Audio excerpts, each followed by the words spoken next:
All right, guys, we've got the CaCTOUR soft cooler bag. This is in the large khaki size. Or sorry, it's in the large size and it's khaki color. So some things about it, you've got some storage here on the top. Um, you've got storage on both sides.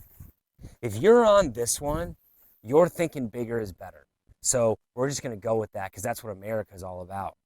So you got pockets here on the front, pockets here on the front, but there's something very significant that we do on this channel, and we call it the can test. Now, I only had 19 cans. This is insulated. You can put ice in it, you can heat it, whatever you want to do. But I can tell you, this is only 19 cans, and you've got extra storage space up here. So I can vouch for that. It seems like it could fit 35 cans pretty easily. That's only 19. We're over half the way there, and you can hold it like this, or you can carry it like this with a shoulder strap.